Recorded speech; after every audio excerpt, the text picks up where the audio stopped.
Hello friends, good morning to all of you. स्वागत है एक बार फिर से आप सभी प्यारे विद्यार्थियों का पीडब्ल्यू यूपीपीसीएस के ऑनलाइन प्लेटफॉर्म पर और आपके सर्वप्रथम 1.0 बैच में। नूतन मिश्रा, सोनी, अंकुर, अंजलि, आरती, आराध्या, राहुल, सभी साथियों को वेरी गुड मॉर्निंग। और कुछ टेक्निकल प्रॉब्लम की वजह से आपकी क्लास 15 मिनट एक्सटेंड हुई है और आपकी क्लास अभी 9:15 पर स्टार्ट हो रही है। तो सभी लोग जल्दी से जुड़िए और चलते हैं। आज हम लोग की भारतीय संविधान की विशेषता का लास्ट टॉपिक है, लास्ट दिन होगा। कल से हम लोग भारतीय संविधान की अनुसूचियां, भाग और स्रोत पढ़ेंगे। नहीं, अभी संविधान संशोधन पढ़ना है, तब वहाँ हम लोग जाएंगे। तो संविधान संशोधन होने के बाद कल कुछ बच्चों के मैं कमेंट्स देखा था कि सर प्लीज़ आंसर राइटिंग कैसे की जाए, कैसे लिखा जाए क्वेश्चन। कुछ क्वेश्चन भी देते रहिए हम लोगों को प्रैक्टिस करने के लिए, और लिखने का तरीका भी कुछ बता दीजिए। तो जैसे ही आप लोगों का संविधान संशोधन टॉपिक कंप्लीट कर लेंगे, तब आपके पास पर्याप्त समझ कुछ पॉलिटी को लेकर हो जाएगी। तब मैं एक सेशन केवल इस बात पर लूँगा कि एक अच्छा उत्तर कैसे लिखा जाए। मेंस की आंसर राइटिंग करते समय किन बिंदुओं को ध्यान रखना ज़रूरी होता है, भूमिका कैसे बनाते हैं, बॉडी लाइन कैसे बनती है, कंक्लूजन में किन बातों का ध्यान रखते हैं, लिखते समय शुरू में क्या चैलेंज आएंगे, कितना लिखने के बाद हम एक अच्छा उत्तर लिख सकते हैं, वो सारी चीज़ बताएंगे, क्योंकि वो तो आपके पूरे फाउंडेशन बैच का हिस्सा है, लेकिन समय आने पर। तो आज का टॉपिक है, काजल कुमारी जी कह रहे आज मेरी लाइव क्लास पहली बार है। अच्छा, क्लास डेली करती थी लेकिन आप रिकॉर्डेड करती थी, लाइव पहली बार आई हैं। बाकी क्लासेस कर चुकी है ना काजल जी? समझ में आ रही है पॉलिटी अच्छे से? कोई दिक्कत तो नहीं हो रही है? चलिए, very good morning to all of you my dear students, सबको वेरी गुड मॉर्निंग। तो चलिए शुरू करते हैं भारतीय संविधान की विशेषता। और भारतीय संविधान की विशेषता में कल आप लोगों ने क्या पढ़ा था, तो उसको आप लोगों ने रिवीजन किया होगा। तो कल शायद मैंने आपको क्या बताया था, सार्वभौमिक वयस्क मताधिकार बताया था ना, कि सार्वभौमिक वयस्क मताधिकार क्या होता है, सार्वभौमिक वयस्क मताधिकार क्या होता है। कल मैंने आपको बताया था सार्वभौमिक वयस्क मताधिकार के साथ साथ एकल नागरिकता भी भारतीय संविधान की एक विशेषता है। कल मैंने आपको बताया था आपातकाल यानी कि इमरजेंसी भी भारतीय संविधान की एक विशेषता है। कल मैंने बताया था स्थानीय स्वशासन भी भारतीय संविधान की एक विशेषता है। और कल मैंने बताया था कि भारतीय संविधान की एक विशेषता ये भी है कि भारत में संघात्मक लक्षण के साथ साथ एकात्मक लक्षण के साथ एकात्मक लक्षण का समावेश भी है। एकात्मक लक्षण का समावेश है। ये कल का क्लास था। मैं उम्मीद करता हूँ इन सारे टॉपिक को बहुत अच्छे से आप लोगों ने रिवीजन कर लिया होगा, नोट्स से पढ़ भी लिया होगा। सबरीन बेगम जी कह रहे हैं सर आपकी क्लास नहीं मिलती है तो क्रामांक दीक्षित बेहोश होने लगते हैं। आपका फैन है? अच्छा, नहीं, फैन होना अच्छी बात है, लेकिन पागलपन होना अच्छी बात नहीं। ये पागलपन आपकी पढ़ाई के लिए हो, कि जिस दिन आपकी पढ़ाई ना हो तो बेहोश होने लगे। हमारे बगैर आप स्वस्थ बने रहें, क्योंकि हो सकता है कई बार मैं आपके साथ ना आ पाऊँ, तो इतना परेशान नहीं होना है। चलिए ना, बहुत अच्छी बात है। शुक्रिया इतने ढेर सारे प्यार के लिए आप लोगों के लिए, और आपका अफेक्शन, आपकी निष्ठा, आपका विश्वास, आपका ट्रस्ट, आपका यही सारा प्यार है कि हमें इतना प्रेरित करती है और बेहतर करने में, और अच्छा करने में, और कुछ नया करने में, हर रोज़ सुबह 7 बजे खड़े होने में।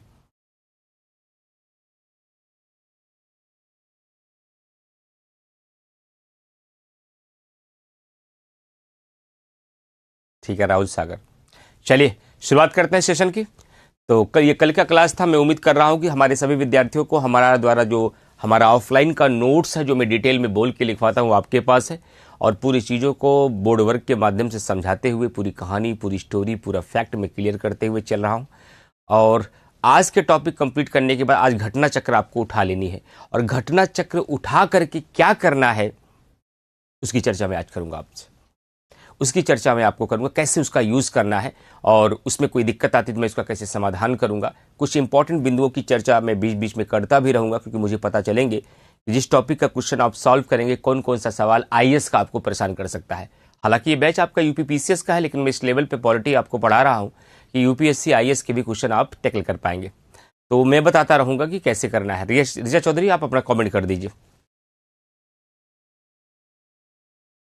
चलिए, तो आज के सेशन में क्या शामिल करेंगे सर?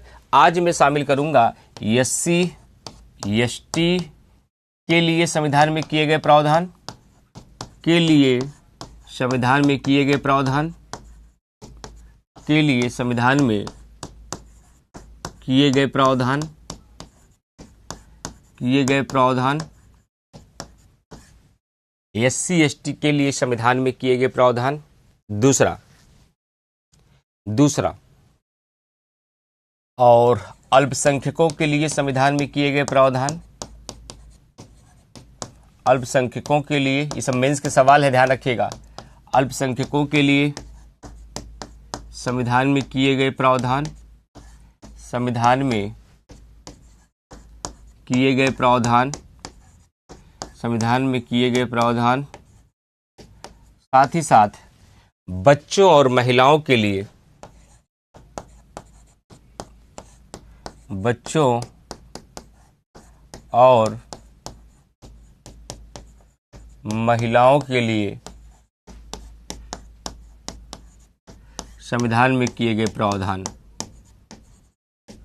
संविधान में किए गए प्रावधान। ये आज का टॉपिक है जो मैं आज पढ़ाऊंगा आपको। और ये भारतीय संविधान की विशेषता है कि भारतीय संविधान के अंतर्गत सभी वर्गों का ध्यान रखा गया है।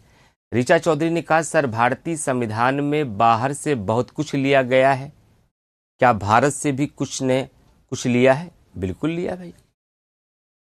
भारतीय संविधान के 70% प्रावधान भारत शासन अधिनियम 1935 से ही लिया गया। उर्मिला कुशवाहा, जब मैं संविधान का स्रोत पढ़ाऊंगा कुशवाहा जी, तब मैं आपको बहुत अच्छे से समझाऊंगा कि भारतीय संविधान पर कितना प्रतिशत विदेशी स्रोतों का प्रभाव है और कितना प्रतिशत भारत शासन अधिनियम का प्रभाव है और कितना प्रभाव भारतीय संविधान निर्माताओं के नवाचार का है, ये भी बताऊंगा।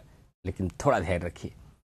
घटना चक्र कौन सी लेनी है सर, प्लीज बता दो। सर आप बहुत अच्छी पॉलिटी पढ़ाते, बहुत शुक्रिया इसके लिए राहुल जी। घटना चक्र कौन सी नहीं होती, घटना चक्र एक ही होती भैया। राज व्यवस्था और शासन के नाम से पूर्वावलोकन घटना चक्र आती है ना।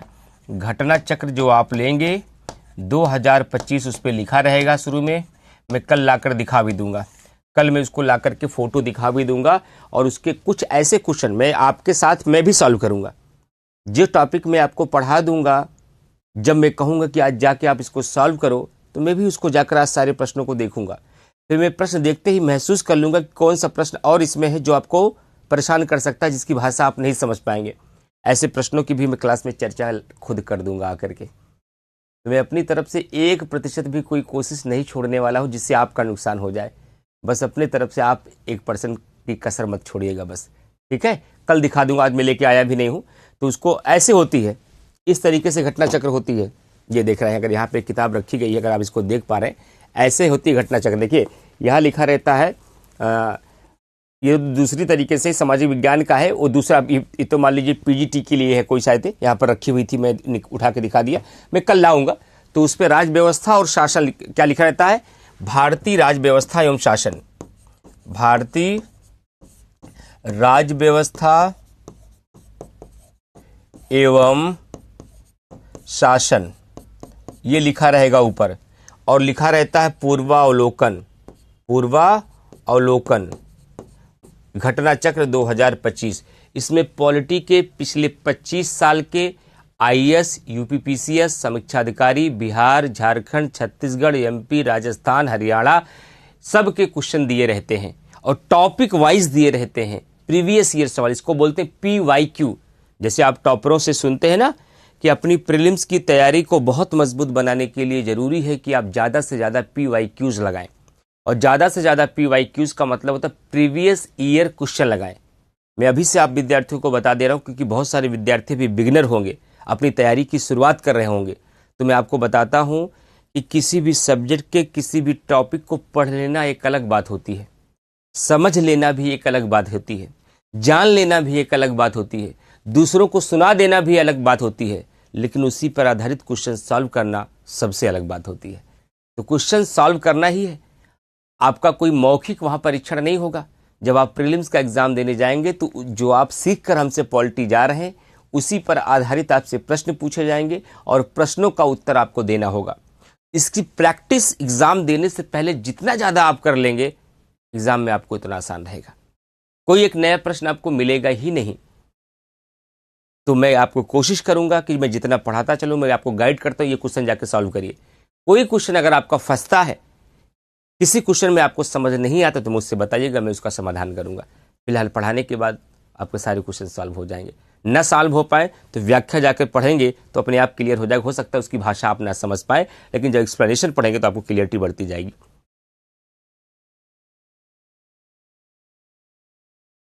ठीक है, चलिए आगे मेंस के लिए भी शुरू हो जाएगा। मेंस के लिए थोड़ा सा आधार तो बनने दीजिए, तब मेंस के लिए होता है ना। बच्चा जब छोटा होता है तो पहले दिन से चिल्लाता है कि हमको भी फुल पैंट पहनना है, हमको भी फुल पैंट पहनना है। फुल पैंट पहनने के लिए 5 साल का होना भी जरूरी होता है। बचपन में फुल पैंट नहीं, बचपन में आपको हाफ पैंट पहनना पड़ता है। तो अभी आपकी शुरुआत जो है, तैयारी जो है, वो हाफ पैंट वाली है। थोड़ा बड़े हो जाइए, फुल पैंट भी पहनाएंगे आपको।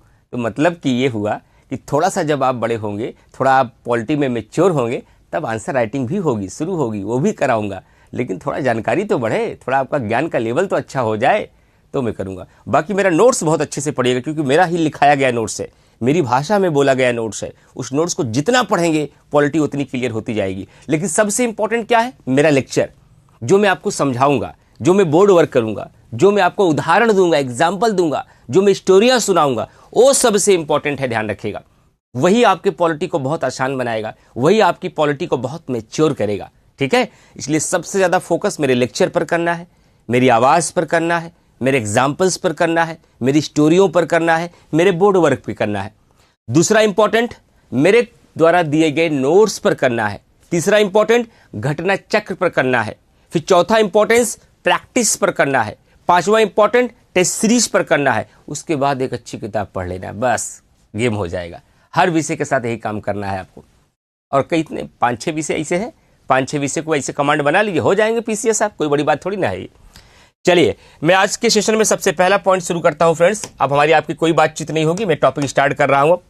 तो सबसे पहले मैं बताना चाहता हूं कि SC/ST के लिए, SC/ST के लिए संविधान में किए गए प्रावधान, संविधान में किए गए प्रावधान।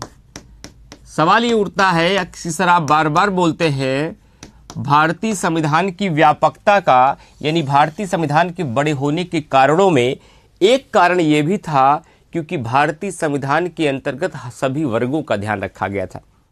महिलाओं का भी ध्यान रखा गया, बच्चों का भी ध्यान रखा गया, पुरुषों का भी ध्यान रखा गया, SC का भी ध्यान रखा गया, ST का भी ध्यान रखा गया। यही कारण था कि भारतीय संविधान बहुत बड़ा हो गया। लेकिन आपका आयोग, आपका कमीशन आपसे सवाल पूछता है कि भारतीय संविधान के अंतर्गत अनुसूचित जाति और अनुसूचित जनजाति के लिए कहां कहां प्रावधान है, स्पष्ट कीजिए। आप इसे हवा में बोलते हैं या वास्तव में किया गया है? किया गया है तो कहां किया गया है, तो आप बताइए कमेंट करके। किया गया है तो कहां किया गया, आप बताइए कमेंट करके, आंसर दे करके। ये पूछता है सवाल। तो आज मैं आपको सिखाऊंगा कि पूरे भारतीय संविधान के अंतर्गत अनुसूचित जातियों और जनजातियों के लिए संविधान में कहां प्रावधान किया गया है। अच्छा सोचिए, ये एक ऐसा प्रश्न है कि कोई एक टॉपिक पढ़ के इसका उत्तर आप लिख ही नहीं सकते। मान लीजिए किसी टीचर ने आपको प्रस्तावना पढ़ा दिया हो, क्या ये आंसर लिख पाएंगे? मान लीजिए आपने मूल अधिकार पढ़ लिया हो, क्या ये आंसर लिख पाएंगे? मान लीजिए आप ये शेड्यूल पढ़ चुके हो, क्या इसके बारे में आप बता पाएंगे? नहीं। इसके बारे में आप तब बता पाएंगे जब पूरे संविधान को छानेंगे, पूरे संविधान को खंगालेंगे। पूरे संविधान को छानने और खंगालने के बाद ये क्लियर होगा कि पूरे संविधान के भीतर कहां कहां अनुसूचित जातियों और जनजातियों के लिए संरक्षण दिया गया है, इनकी चर्चाएं की गई हैं। क्या आपके बस की बात है? इतने मोटे संविधान को आप इतनी आसानी से खंगाल पाएंगे? नहीं। ये वही व्यक्ति खंगाल पाएगा जो 10 सालों से उस पर काम किया हो, उनके पन्नों के बीच गुजरा हो। वो काम किसने किया है? विद्यार्थी तो नहीं कर सकता, ये काम शिक्षक ही कर सकता है। तो शिक्षक ने वो काम किया है। तो मैं छान कर आपको बताता हूं कि भारतीय संविधान के भीतर अनुसूचित जातियों और जनजातियों के लिए संविधान में कहां कहां प्रावधान किए गए हैं। और इसका उत्तर जानने के बाद आज आपको सेल्फ स्टडी और टीचर के साथ पढ़ने के बीच का डिफरेंस भी क्लियर हो जाएगा कि सेल्फ स्टडी पढ़ने से और टीचर के साथ पढ़ने में क्या अंतर आता है, क्या मुख्य वजह होती है कि हमें गाइडेंस की, एक अच्छे शिक्षक की ज़रूरत पड़ती है। अभी 15 मिनट बाद क्लियर हो जाएगा। पहले मैं समझा देता हूं। अगर मैं SC/ST की बात करूं तो सबसे पहले भारतीय संविधान के भीतर एससी एसटी के लिए भारतीय संविधान का एक अनुसूची है जो मैं आगे पढ़ाऊंगा आपको, अनुसूची 5 और 6, अनुसूची 5 और अनुसूची 6। और अनुसूची 5 और अनुसूची 6 को जब आप पढ़ेंगे तो इसमें अनुसूचित जातियों और अनुसूचित जनजातियों के सामाजिक, आर्थिक, राजनीतिक तो नहीं कह सकते, यानी कि शैक्षणिक कल्याण की बात तो अवश्य की गई है।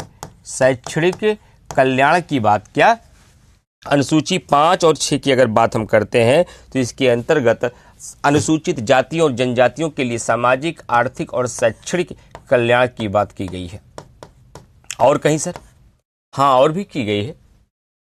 इसके आगे अगर हम चलते हैं तो भारतीय संविधान का एक आर्टिकल है अनुच्छेद 15 क्लॉज 5, और इसमें लिखा गया है जितने भी सरकारी और गैर सरकारी यानी कि निजी, गैर सरकारी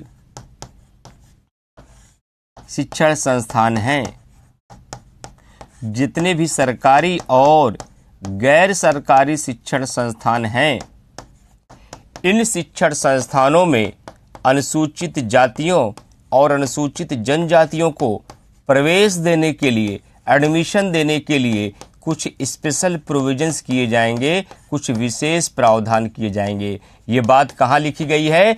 15(5) में लिखी गई है। मैं एक बात और सिखा देता हूं आप प्यारे विद्यार्थियों को कि 15(5) क्या मूल संविधान में था? नहीं, इसे 93वां संविधान संशोधन 2005 में जोड़ा गया था। ये सारे आर्टिकल में बहुत डिटेल में पढ़ाऊंगा जब मैं फंडामेंटल राइट पढ़ाऊंगा। आज तो मैं केवल इतना बता रहा हूं कि भारतीय संविधान के भीतर अनुसूचित जातियों और जनजातियों के लिए संविधान में कहां कहां प्रावधान किया गया है। इसके अलावा अगर मैं बात करूं फ्रेंड्स, तो एक आर्टिकल है भारतीय संविधान का अनुच्छेद 16 क्लॉज 4, और 16(4) में क्या किया गया है? अनुसूचित जातियों और अनुसूचित जनजातियों को राज्य के अधीन नौकरियों में आरक्षण दिया गया है। क्या दिया गया है? राज्य के अधीन नौकरियों में क्या दिया गया है? आरक्षण दिया गया है। आरक्षण दिया गया है यानी कि रिजर्वेशन दिया गया है। और आगे चल करके भारतीय संविधान के अंतर्गत एक संशोधन किया गया है जिसका नाम है 77वां संविधान संशोधन 1995। क्या नाम है भैया? उस संशोधन का नाम है 77वां संविधान संशोधन 1995, और इसके माध्यम से अनुच्छेद 16 में एक नया खंड जोड़ा गया 16(4) का, और इसमें कह दिया गया अनुसूचित जातियों और जनजातियों को केवल नौकरियों में प्रवेश में रिजर्वेशन नहीं मिलेगा, प्रमोशन में भी रिजर्वेशन दिया जाएगा। 16(4) में लिख दिया गया अनुसूचित जातियों और जनजातियों को प्रमोशन, इसको बोलते हैं प्रोन्नति, प्रमोशन में भी आरक्षण दिया जाएगा। प्रमोशन में भी आरक्षण दिया जाएगा। इतना ही नहीं, आगे चलकर देखा गया हमारे समाज के भीतर अनुसूचित जातियों और जनजातियों के साथ बहुत भेदभाव किया जा रहा था। इसी भेदभाव को दूर करने के लिए अनुच्छेद 17 के अंतर्गत अस्पृश्यता का अंत, क्या लिखा गया? अस्पृश्यता का अंत लिखा गया, जिसका मुख्य उद्देश्य अनुसूचित जातियों, जनजातियों और वंचित समूहों के साथ भेदभाव को दूर करना था। इतना ही नहीं, अनुसूचित जातियों और जनजातियों के बीच फैले हुए भेदभाव को दूर करने के लिए कानून भी बनाया गया जिसका नाम है अनुसूचित जाति एवं जनजाति निवारण अधिनियम। और ये कानून में जानकारी के लिए बता दूं 1989 में बना था। ये सारा एग्जाम में सवाल आता है। इसके अलावा हमारे समाज में एक समस्या और भी थी। जो हमारे समाज का शक्तिशाली वर्ग था वह कमजोर वर्गों का शोषण कराता था, उनका व्यापार करता था, मानव का व्यापार होता था, उनसे जबरदस्ती काम कराया जाता था, उनसे बाल शोषण कराया जाता था। ये शोषण किसका होगा? कमजोरों का। किसके द्वारा होगा? शक्तिशाली वर्गों के द्वारा होगा। और कमजोर वर्गों में कौन आएगा? अनुसूचित जाति एवं जनजाति के लोग आएंगे। तो अनुसूचित जातियों और जनजातियों के संरक्षण के लिए अनुसूचित जातियों और जनजातियों के संरक्षण के लिए, ध्यान रखिएगा, अनुसूचित जातियों और जनजातियों के संरक्षण के लिए एक और आर्टिकल लिखा गया, मैं आपको बता दे रहा हूं, अनुच्छेद 23 और 24। अनुच्छेद 23 लिखा गया और अनुच्छेद 24 लिखा गया। 23 में कहा गया मानव का दुर्व्यापार नहीं होगा और मानव का बलात् श्रम नहीं होगा और मानव का दुर्व्यापार और बलात्श्रम और इनके साथ कोई बेगार नहीं कराया जाएगा। इन 3 चीजों से अनुसूचित जातियों और जनजातियों को सुरक्षा दी गई कि बुरे उद्देश्य के लिए मनुष्य की खरीदारी नहीं होगी। बच्चे हमसे कई बार सवाल करते, सर बुरा उद्देश्य क्या होता है? बुरे उद्देश्य का मतलब होता है वैश्यवृत्ति के लिए खरीदारी करना, दास्ता के लिए खरीदारी करना, गुलामी के लिए खरीदारी करना। ये ठीक चीज नहीं है। आईपीएल में खरीदारी हो तो ठीक बात है, वो सही उद्देश्य है, उन लोगों को खेलने के लिए एक मंच प्रदान करता है, लेकिन बुरे उद्देश्य के लिए मानव का खरीदारी नहीं होना चाहिए, मानव का क्रय विक्रय नहीं होना चाहिए। और ये क्रय विक्रय किसका होता था? अनुसूचित जातियों जनजातियों का होता था। और इसी सुरक्षा के लिए भारतीय संविधान निर्माताओं ने भारतीय संविधान के अंतर्गत भाग 3 में अनुच्छेद 23 और 24 लिखा है।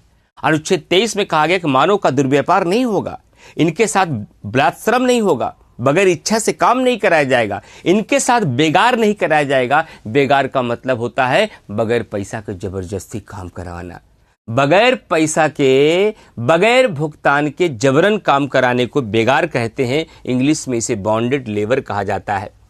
और अनुच्छेद 24 के तहत कहा गया 14 वर्ष से कम बच्चों को, 14 वर्ष के कम बच्चों को किसी खतरनाक कारखाने और फैक्ट्री में कार्य पर नहीं लगाया जाएगा, कार्य पर नहीं लगाया जाएगा, ताकि जबरन 14 वर्ष के कम अनुसूचित जाति और जनजातियों के बच्चों को किसी फैक्ट्री में, किसी घरेलू काम पे न लगाया जा सके।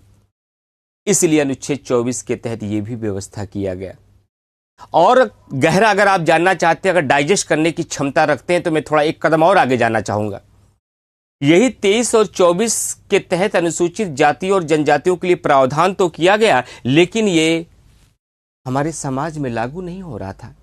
संविधान में ये सुरक्षा देने के बहुत ध्यान से सुनिएगा, संविधान में ये सुरक्षा मिल जाने के बाद भी अनुसूचित जातियों और जनजातियों का क्रय और विक्रय होता रहा, इनका दुर्व्यापार होता रहा, इनके साथ बेगार होता रहा, इनसे बलात्श्रम कराता गया, किया गया, जबरन इनसे काम कराते रहे।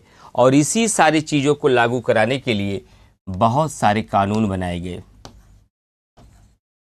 बहुत सारे कानून बनाए गए। और इन कानूनों का मुख्य उद्देश्य था कि अनुच्छेद 23 और 24 का क्रियान्वयन कराना। मैं आपको जानकारी के लिए बता दूं विद्यार्थी, भारतीय संविधान का एक आर्टिकल है, आर्टिकल 35, अनुच्छेद 35। अनुच्छेद 35 संसद को यह पावर देता है, संसद को यह शक्ति देता है, किस बात की? इस बात की कि जो मौलिक अधिकार नागरिकों तक न पहुंच पाए, उसको लागू कराने के लिए आप लॉ बना सकते हैं, उसको लागू कराने के लिए आप कानून बना सकते हैं। और यही हुआ कि इन सारे अनुच्छेदों को लागू कराने के लिए संसद द्वारा एक कानून बनाया गया। एक नहीं, कई कानून बनाए गए, जैसे ध्यान से सुनिएगा, अनैतिक दुर्व्यापार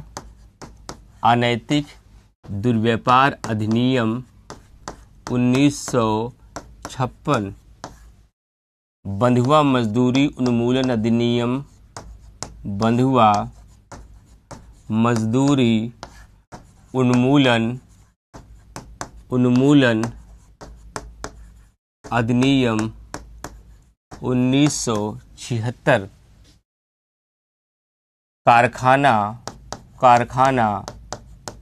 अधिनियम 1948, बगान श्रम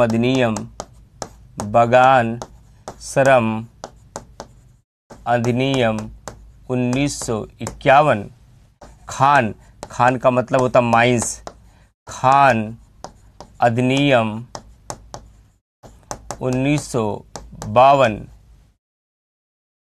बाल श्रम निवारण अधिनियम, बाल श्रम निवारण अधिनियम 1986।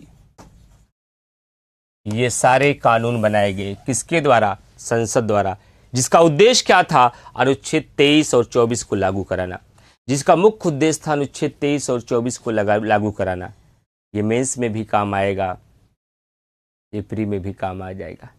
ये जितने अधिनियम मैंने लिखा है सब याद कर लीजिए, ये जितने अधिनियम मैंने लिखाए हैं सब याद कर लीजिए। आपके प्रीलिम्स में एक तरफ अधिनियम दे देगा और एक तरफ वर्ष दे देगा, नीचे कूट दे देगा और कहेगा निम्नलिखित को सुमेलित कीजिए, या कभी कहेगा निम्नलिखित में से कौन से सही सुमेलित हैं, निम्नलिखित में से कौन से सही सुमेलित नहीं है। ऐसा क्वेश्चन भी आयोग आपसे पूछेगा। तो ये सारे अधिनियम आप सभी विद्यार्थियों को केवल देखने के लिए नहीं सिखा रहा हूँ, इसे याद करने के लिए सिखा रहा हूँ।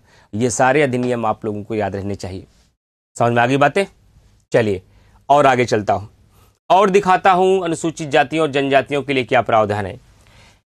अनुसूचित जातियों और जनजातियों की बात किया जाए, अनुसूचित जातियों और जनजातियों की बात किया जाए तो अनुसूचित जातियों और जनजातियों के लिए एक प्रावधान अनुच्छेद 46 में किया गया है, जो डीपीएसपी का हिस्सा है, भाग 4 का। 46 में कहा गया अनुसूचित जातियों और अनुसूचित जनजातियों, एससी को बोलते हैं शेड्यूल्ड कास्ट।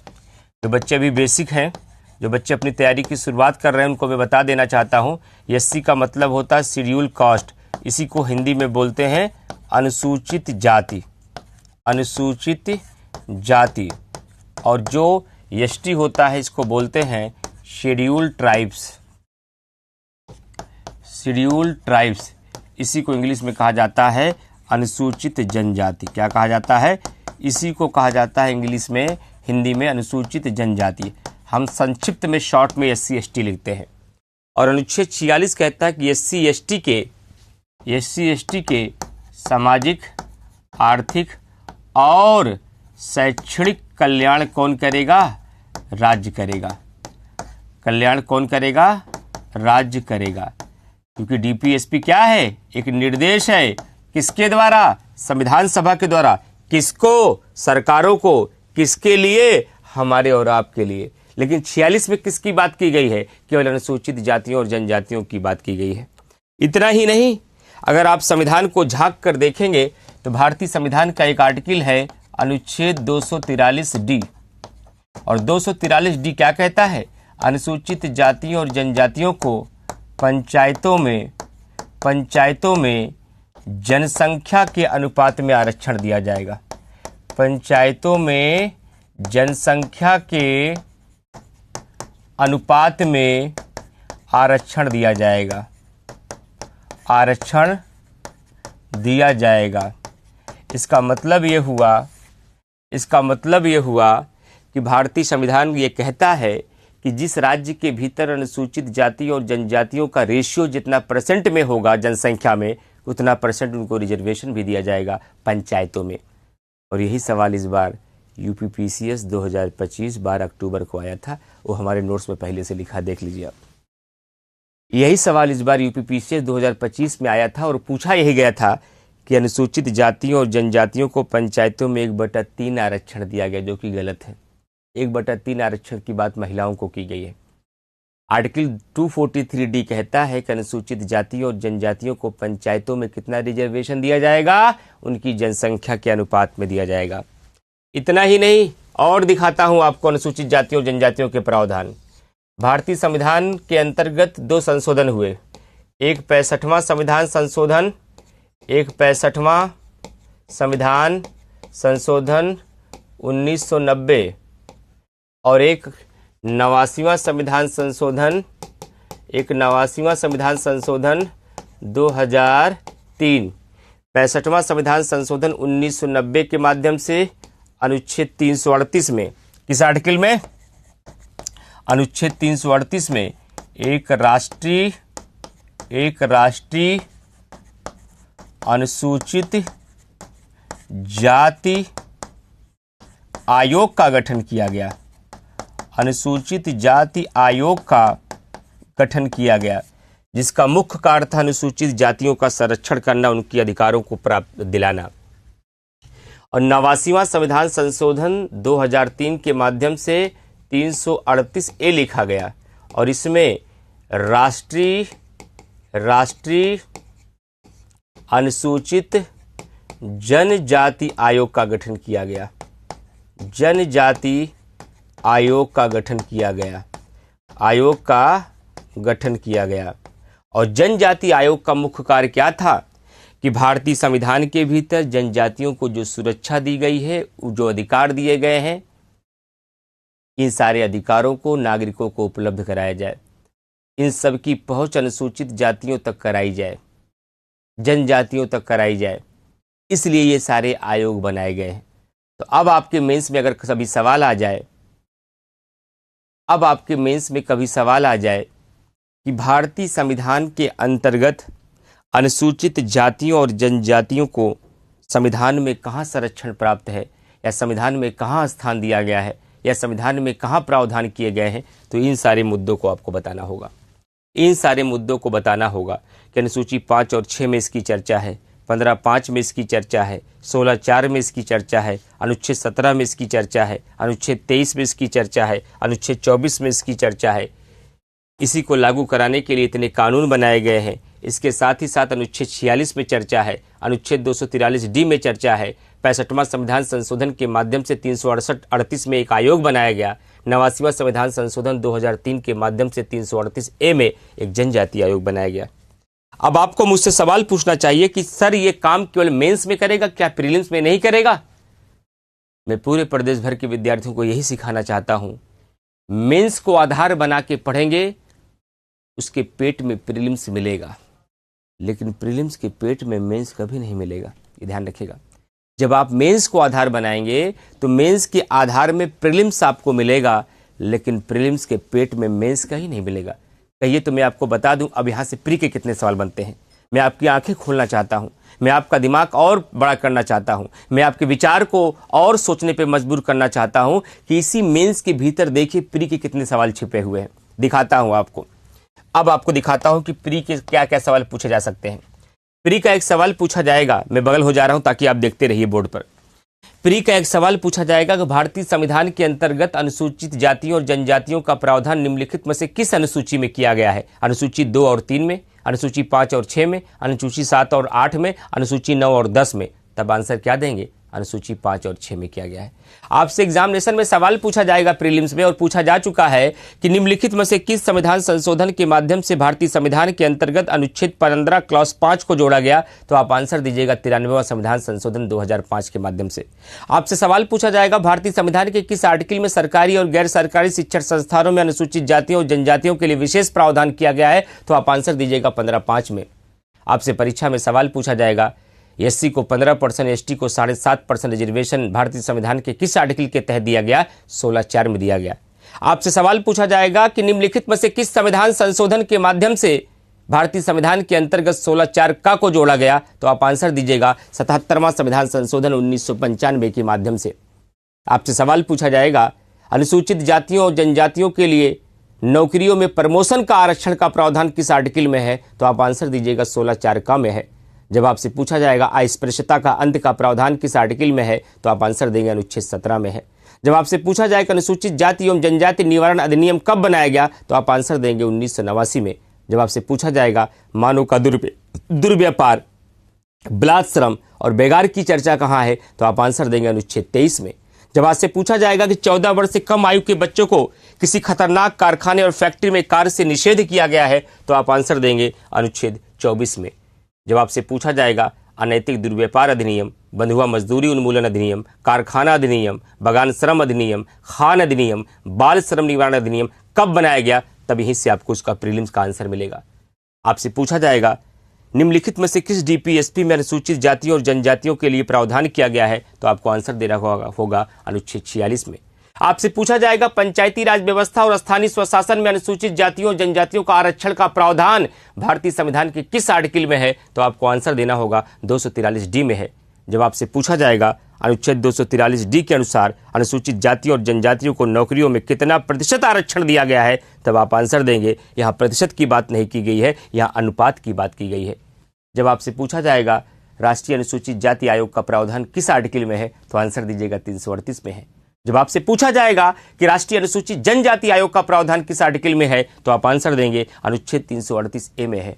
जब आपसे पूछा जाएगा कि राष्ट्रीय अनुसूचित जाति आयोग का गठन किस संविधान संशोधन द्वारा किया गया, तो आप आंसर दीजिएगा 65वां संविधान संशोधन 1990 द्वारा किया गया। और जब आपसे पूछा जाएगा कि किस संविधान संशोधन के माध्यम से जनजातियों के लिए एक अलग आयोग का गठन किया गया, तो आप आंसर दीजिएगा 89वां संविधान संशोधन 2003 के माध्यम से। इसी मेंस के पेट से मैंने 15 से 20 सवाल निकाले हैं और ये गहरे सवाल हैं। केवल प्रीलिम्स पढ़ने वाले इतने गहरे कभी नहीं जान पाएंगे, लेकिन मेंस के साथ, फाउंडेशन के साथ पढ़ने वाले विद्यार्थी इतना गहरा जान सकते हैं। इसका मतलब है कि जब हम मेंस लेवल पे पढ़ते हैं, जब हम फाउंडेशन बैच पढ़ते हैं, जब हम गहराई से विश्लेषण करते हैं, कोई मेंस का मुद्दे की चर्चा होती है, तो वहाँ केवल मेंस नहीं होता है, उसके पेट में प्रीलिम्स छिपा रहता है। इसलिए हमें आधार मेंस बनाना चाहिए और प्रीलिम्स अपने आप तैयार हो जाएगा और बहुत गहरा तैयार हो जाएगा। मतलब क्या, मैंने 15 मिनट में प्रीलिम्स के 20 सवाल और मेंस का एक आंसर तैयार करा दिया आपका। अब ये सोचिए, मैंने कहा था कि 15 मिनट बाद मैं आपसे पूछूंगा कि सेल्फ स्टडी और टीचर के साथ पढ़ने में क्या अंतर है। आप अगर सेल्फ स्टडी करते, आप लक्ष्मीकांत उठाकर खुद से मेहनत करते और पूरा लक्ष्मीकांत मान लीजिए पढ़ भी लिए होते, फिर कोई आपसे पूछता जरा बताओ कि भारतीय संविधान में अनुसूचित जातियों और जनजातियों के लिए कहां कहां क्या क्या प्रावधान किए गए हैं, ये जानने के लिए 5 साल लग जाते आपको, तब जाकर पूरा संविधान आप छान पाते। लेकिन जब यही काम आप शिक्षक के साथ करते हैं, जब यही काम आप टीचर के साथ या किसी कोचिंग संस्थान से जुड़ के करते हैं, ये काम 15 मिनट में हो जाता है आपका। यही अंतर है सेल्फ स्टडी और कोचिंग के साथ पढ़ाई में कोई अंतर नहीं है। सेल्फ स्टडी से भी सब कुछ किया जा सकता है, बहुतों ने किया है, लेकिन हम लोगों ने भी किया है। हम लोगों के समय में इतना मार्गदर्शन नहीं था, इतने टीचर नहीं थे, इतने शिक्षक नहीं थे, इतनी क्लासेस नहीं थी, इसलिए खुद से ये चीज़ सीखने में हमें 10 साल लग गई। लेकिन वो 10 साल में सीखी गई चीज़ें मैंने आपको 10 मिनट में सिखाने की कोशिश की है। इसीलिए मैं कहता हूँ, बार बार कहता हूँ कि हमारी नस्लें और हमारी ये अगली पीढ़ियाँ, हमारी ये जनरेशन हमारी जनरेशन से आगे जा सकती है। इमरान सर से ज़्यादा योग्य बन सकती है, हमसे बहुत ज़्यादा सफल हो सकती है, हमसे बहुत ज़्यादा कामयाब हो सकती हैं। लेकिन कब? तब जब आप हमारे द्वारा उड़े गए हर एक पानी को गिलास में पूरी तरीके से ऐसे थाम लीजिए, एक भी बूंद छलकने मत दीजिए, ऐसे थाम लीजिए। अगर छलका गए तो आप हमसे योग्य नहीं बन पाएंगे, हमसे बहुत पीछे चले जाएंगे। और हमारे जैसे ऐसे 10 लोग आपको पढ़ाएंगे पूरे इस सर्वप्रथम बैच में, और हमने 10 सालों में जितना सीखा वो मैं सब आपके अंजुरी में अड़ोल रहा हूं, आपके दामन में इसको मैं दे रहा हूं। अगर अपना दामन फैलाकर अपने गिलास में मेरे द्वारा ज्ञान के इस जल को थाम लिया, तो हमारे पास जितनी योग्यता है वो सारी योग्यता आपके पास चली जाएगी। और ऐसी एक योग्यता नहीं, ऐसे कई शिक्षकों की योग्यता चली जाएगी। और 5 सालों के बाद हम शिक्षकों से बहुत आगे चले जाओगे, आप हम लोगों से बहुत योग्य बन जाओगे। लेकिन ऐसा करने के लिए आपको क्या करना है? अपना गिलास बहुत मजबूती के साथ पकड़ना है। जब टीचर अपने ज्ञान का जल इसमें उड़ेले, तो आपको इस बात का ध्यान रखना है एक भी बूंद छलकने ना पाए। सोच के देखो, मैं पिछले 10 दिनों से पढ़ा रहा हूं, मैंने जितना पानी उड़ेला है आपके गिलास में, सब थाम लिया या कुछ बाहर रह गया? अगर बाहर रह गया तो आप पीछे जा रहे हैं। अगर मेरे द्वारा जितना भी पानी आपके गिलास में डाला गया, अगर सब थाम लिया, एक बूंद भी छलकने नहीं दिया, आप मेरे से बेहतर बन रहे हैं और एक दिन हमसे बहुत आगे जाएंगे आप। अब इस बात का निर्धारण तभी तय होगा, आप हमसे आगे जाएंगे या बहुत पीछे रह जाएंगे, कि आप गिलास कैसे पकड़े हैं, आप गिलास में जल कैसे रोप रहे हैं, कैसे थाम रहे हैं। अगर एक भी बूंद छलकने नहीं दिया तो आप बहुत आगे निकल जाएंगे। उम्मीद करता हूं ये उदाहरण आप समझ पाए होंगे मैं कहना क्या चाह रहा हूं। उम्मीद करता हूं कि मैं समझ पा रहे होंगे आप लोग कि इस एग्जाम्पल के माध्यम से मैं क्या समझाना चाह रहा हूं आपको।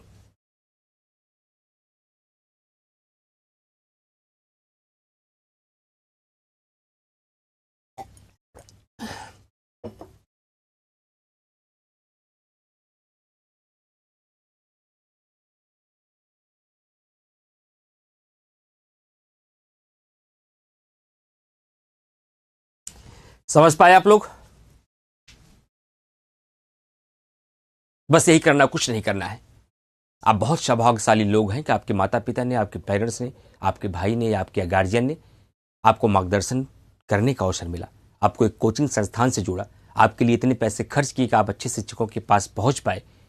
अब जिम्मेदारी आपकी है, आपके गार्जियन की जिम्मेदारी खत्म है।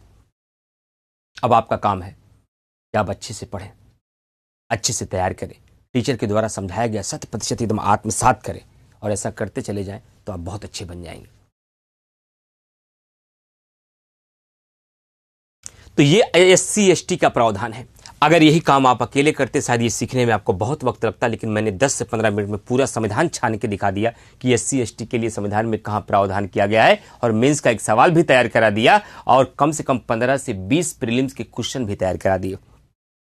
एक बात और, क्योंकि धीरे धीरे कहानी आगे बढ़ती जा रही है, आप शुरू से मेरे से बहुत सारे सवाल करते जा रहे हैं, और मैंने कहा हर सवालों का उत्तर समय आने पर मैं देता जाऊंगा, समय आने पर मैं उत्तर देता जाऊंगा। जैसे अब आप अपना एक शॉर्ट नोट्स बनाइए। मेरी एक राय है, सुनिए ध्यान से सभी बच्चे। अब अपना आप एक शॉर्ट नोट्स बनाइएगा। शॉर्ट नोट्स तो बना ही रहे होंगे, जो मैं बोर्ड वर्क कर रहा हूं इसके माध्यम से शॉर्ट नोट्स का तरीका बता ही दिया था। एक कॉपी और बनाइए आप, एक पॉलिटी की और एक कॉपी बनाइए। उस कॉपी को 5 भागों में बांट दीजिए। बहुत रामबाण तरीका मैं बता रहा हूं। पॉलिटी में 100% स्कोर करने का तरीका बता रहा हूं, 100% स्कोर करने का तरीका बता रहा हूं। इस पूरे पॉलिटी, एक तो आपका हमारा कंप्लीट नोट्स है जो आपके पास है, एक शॉर्ट नोट्स बनाएंगे जैसा मैंने कल बताया था, और एक नोट्स और पतला सा बनाएंगे पॉलिटी का आप। उसमें क्या होगा, ये मैं अपने विषय के लिए बता रहा हूं। हर शिक्षक का पढ़ाने का तरीका है, अलग है, हर शिक्षक का समझाने का तरीका अलग है, हर शिक्षक का काम कराने का तरीका अलग है, लेकिन ये मेरा तरीका है। अगर ये तरीके पे आपकी मजबूती बने तो हर विषय में इस तरीके को अपना लेना। जैसे अब सवाल ये उठता है कि मैंने एक शॉर्ट नोट्स बना लिया, एक कंप्लीट नोट आपका है, एक लक्ष्मीकांत किताब है, एक घटना चक्र है, और आप कह रहे हैं एक छोटा नोट्स और बनाओ। वहां क्या बनाएंगे हम? हमारे पॉलिटी में 5 भागों में बांट देना इस नोट्स को। सबसे पहले लिखना फैक्ट, फिर उसके बाद लिखिएगा रस, फिर उसके बाद लिखिएगा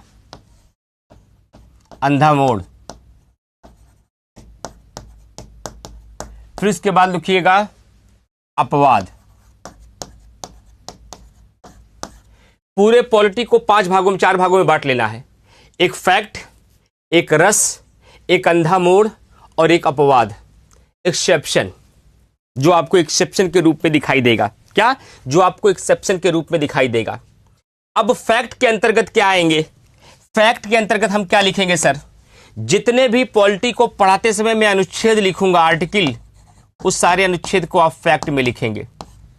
जितने भी पॉलिटी को पढ़ाते समय, जितने भी पॉलिटी को पढ़ाते समय मैं संशोधन लिखूंगा, संशोधन बोलूंगा, उसको आप यहां लिखेंगे।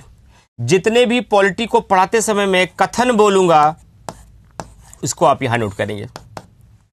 फैक्ट में जितने भी पॉलिटी को पढ़ाते समय कोई डेट आएगी, कोई वर्ष आएगा जिसको याद करना जरूरी होगा, उसको आप यहां नोट करेंगे। ध्यान से इसको नोट बना लीजिएगा। इसको आज इसको स्क्रीनशॉट लेकर अपने पास रख लीजिएगा, ये तरीका। तो हमने कहा कि एक पॉलिटी के लिए 50 पेज की पतली सी कॉपी बनाएंगे। उसमें हमारे पूरे पॉलिटी को 4 भागों में बांटेंगे। आधे पन्ने पर आप 10 पन्ने पर फैक्ट लिखेंगे, 10 पन्ने पर पॉलिटी के रस लिखेंगे, 10 पन्ने पर पॉलिटी का अंधा मोड़ रहेगा, 10 पन्ने पर पॉलिटी का अपवाद रहेगा। लेकिन ध्यान रखिएगा, ये शुरू में नहीं करना है, टॉपिक खत्म होने के बाद करना है। जैसे जब मैं कहूंगा कि भारतीय संविधान की विशेषता समाप्त हो गई, तब उसमें आपको फैक्ट निकाल लेने हैं, उसका रस निकाल लेना है, उसका अंधा मोड़ निकाल लेना है, और उसके अपवाद निकाल लेने हैं। क्या? उसके अपवाद निकाल लेने हैं। फैक्ट के अंतर्गत क्या नोट करना है? अनुच्छेद, संशोधन, कथन और डेट यानी कि तिथियां। इसके बगैर आप प्रीलिम्स क्वालिफाई नहीं कर पाएंगे, ध्यान रखिएगा। रस में क्या होता है? रस के अंतर्गत कॉन्सेप्ट आता है। मैं पढ़ाते वक्त कई बार बोलता हूं ना, ये सीधे किताब में नहीं मिलेगी, ये सीधे पुस्तक में नहीं लिखा है, लेकिन जब आप टॉपिक को निचोड़ोगे तो ये रस टपकेगा। जैसे कि पंचायती राज व्यवस्था का मुख्य महत्व क्या था? मुख्य महत्व क्या था? पहला महत्व था, ये फिर नोट कर लीजिएगा, स्क्रीनशॉट नहीं होता तो नोट ही कर लीजिएगा बाद में। आपने कहा था राजनीतिक चेतना का विकास करता है, प्रशासन में लोगों को भागीदार बनाता है, स्थानीय स्तर पर समस्याओं का समाधान होता है, केंद्र स्तर और राज्य स्तर की सरकारों की कार्यबोझ कम होते हैं, स्थानीय स्तर पर समस्या का समाधान होता है, पलायन पर प्रतिबंध लग पाता है। ये क्या था? ये स्थानीय स्वशासन का रस था। ये रस यहां लिखा जाएगा। यानी जब भी किसी टॉपिक में बोलूं ये है निचोड़ या है ये एडवांस लेवल, उसको रस में नोट करिएगा। कुछ आएंगे आपको अंधा मोड़, कुछ आपको मिलेंगे पॉलिटी में अंधा मोड़। जिस जगह बच्चे गलतियां करते ही गलती करते हैं, उस अंधे मोड़ की अलग से लिस्ट बना लेंगे। जब आप सड़कों पर चलते हैं तो किनारे लिखा रहता है आगे अंधा मोड़ है, कृपया ध्यान रखें वरना गाड़ी पलट जाएगी। सड़क पर कभी बैठे हैं ना, सफर किए हैं, तो किनारे लिखा रहता है अपनी स्पीड 40 किलोमीटर के नीचे कर ले, आगे अंधा मोड़ है जहां गाड़ियां पलट जाती हैं। ऐसे पॉलिटी में भी अंधा मोड़ है जहां सब बच्चे पलट जाते हैं। और मैं पढ़ाने के साथ साथ बताता रहूंगा ये अंधा मोड़ है। एग्जाम्पल के तौर पर कुछ बातें बता देता हूं।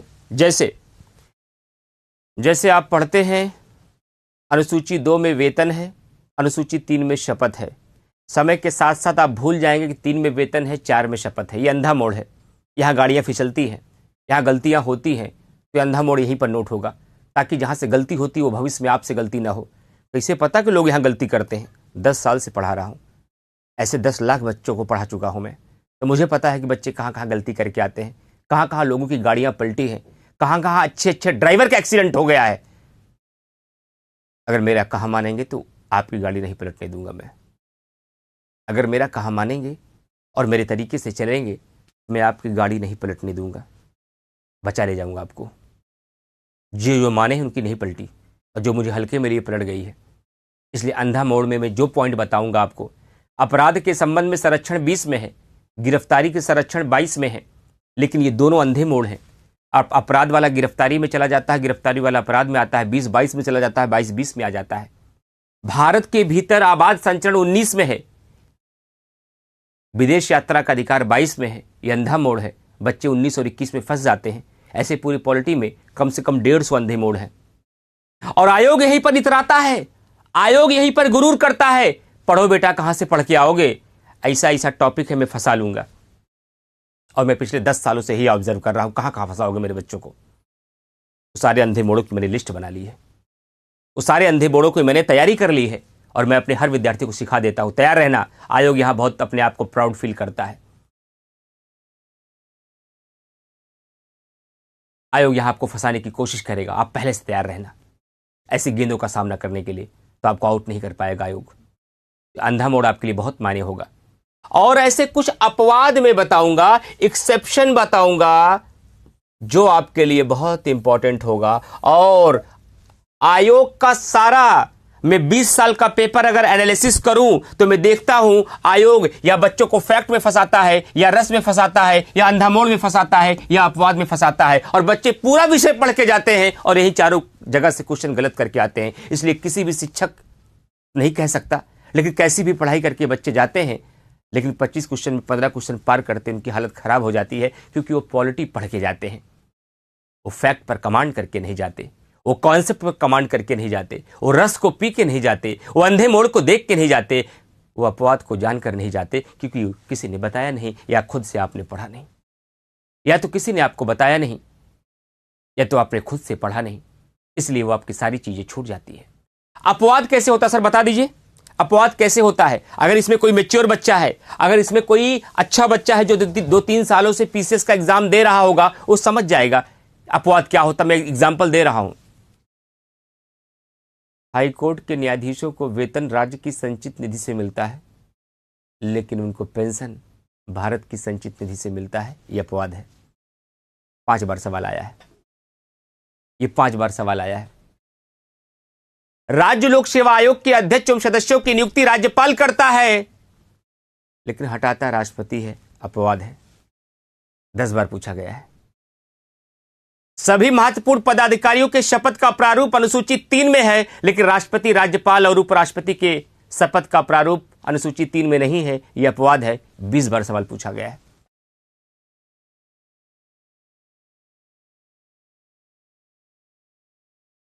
ऐसे कम से कम 150 अपवाद हैं पूरे पॉलिटी में। और यही बच्चों की सबसे बड़ी कमजोरी है और आयोग की सबसे बड़ी मजबूती है। लेकिन मेरी बात अगर मानोगे और मेरे अनुसार आपको चलोगे, मैं आपको मजबूत बना दूंगा और आयोग को कमजोर कर दूंगा। मैं आयोग आपको मजबूत बना दूंगा और आयोग को कमजोर कर दूंगा। तब जाकर के मैं वादा करता हूं कि 25 में 25 लेकर मेरा बच्चा आएगा, बस शर्त है कि मेरे अनुसार चल पाए। और अभी भी कहानी छूटी नहीं है, अभी भी एक बाकी है, अभी भी एक बाकी है। ध्यान से सुनिएगा। पॉलिटी का सामान्य ज्ञान, पॉलिटी का सामान्य ज्ञान, पॉलिटी का सामान्य ज्ञान यानी basics of polity, basics of polity, ये भी करके जाना है। सर बेसिक्स ऑफ पॉलिटी में क्या आता है, बताऊं क्या आता है बेसिक्स ऑफ पॉलिटी में? और चेक कर लीजिए 12 अक्टूबर के एग्जाम में कितने सवाल आए हैं बेसिक ऑफ पॉलिटी से। बेसिक सवालों से कितने आते हैं बोल रहा हूं, ध्यान से सुनिएगा। राष्ट्रपतियों का क्रम, ये पॉलिटी का बेसिक है। उपराष्ट्रपतियों का क्रम, पॉलिटी का बेसिक है। लोकसभा स्पीकरों का कार्यकाल, पॉलिटी का बेसिक है। लोकसभा का कार्यकाल, पॉलिटी का बेसिक है। सर्वोच्च न्यायालय के न्यायाधीशों का क्रम, पॉलिटी का बेसिक्स है। पहला सर्वोच्च न्यायालय का न्यायाधीश, पहला वित्त आयोग का अध्यक्ष, पहला निर्वाचन आयुक्त, पहला महिला निर्वाचन आयुक्त, पहली महिला न्यायाधीश, पहली महिला स्पीकर, पहली महिला राष्ट्रपति, लोकसभा की सीटें, राज्यसभा की सीटें, विधानसभा की सीटें, विधान परिषद की सीटें, लोकसभा में अनुसूचित जातियों का आरक्षण, विधानसभा में अनुसूचित जातियों का आरक्षण। ये कुछ बातें बता रहा हूँ, ऐसी बहुत बातें हैं। ये पॉलिटी का बेसिक है। पेपर देखा था 12 अक्टूबर 2024 का, सवाल बोल रहा हूं, मिला लीजिए। क्या इस बार भारत के राष्ट्रपतियों का क्रम पूछा गया था? यस साहब, पूछा गया था। क्या इस बार राज्यसभा की सीटें मिलान करने के लिए आई थी? यस सर, आई थी। क्या लोकसभा स्पीकर का कार्यकाल पूछा गया था? हां सर, वहां पर ओम बिरला था, बाल त्यागी थे, सुमित्रा महाजन थी, ओम बिरला थी या सोमनाथ चटर्जी थे। ये 4 लोगों का कार्यकाल पूछा गया था लोकसभा स्पीकर में। कितने लोग सही करके आए? सर वही क्वेश्चन केवल गलत हुआ, बाकी सब सही हो गया। इसलिए आप बर्बाद हो जाते हैं, इसलिए आप फेल हो जाते हैं। सचिन तेंदुलकर क्रिकेट का भगवान कभी नहीं बन पाता अगर उस स्लिप पे आउट होता है। सचिन तेंदुलकर क्रिकेट का भगवान कभी नहीं बन पाता अगर एक गलती को दोबारा दोहराता। ब्रेड हॉग जैसा बॉलर सचिन तेंदुलकर को जब पहली बार जिस गेंद पर आउट किया था, तो मैच खत्म होने के बाद वो सचिन से साइन करवाने के लिए आया। वो सचिन से साइन कराने के लिए आया कि कहा मुझे ऑटोग्राफ चाहिए, आज मैं बहुत खुश हूं, आज मैं बहुत आह्लादित हूं, मैंने आपको आउट किया है। सचिन तेंदुलकर ने ऑटोग्राफ देते हुए कहा, ब्रेड हॉग, मैं इस पर साइन कर रहा हूं, लेकिन ध्यान रखना जब तक क्रिकेट होगी आज के बाद इस गेंद से आप दोबारा आउट मुझे नहीं कर पाओगे, दोबारा आप मुझे आउट नहीं कर पाओगे। इस बात का भी ऑटोग्राफ दूसरी तरफ दे रहा हूं। और उस दिन के बाद से कम 15 बार सामना हुआ था ब्रेड हॉग का और क्रिकेट के भगवान सचिन तेंदुलकर का, लेकिन ब्रेड हॉग एक बार भी सचिन तेंदुलकर को आउट नहीं कर पाए। अपनी गलती को सुधारने का ऐसा दृढ़ संकल्प होना चाहिए साहब, अपनी गलती को सुधारने का ऐसा दृढ़ संकल्प होना चाहिए। और जिसके पास अपनी गलती को सुधारने का ऐसा दृढ़ संकल्प होगा, वो भगवान बनेगा अपने क्षेत्र का, वो अपने क्षेत्र का मसीहा बनेगा। गलतियां मेरे से भी होती है, कई बार मेरे से भी मुंह से कुछ और निकल जाता है।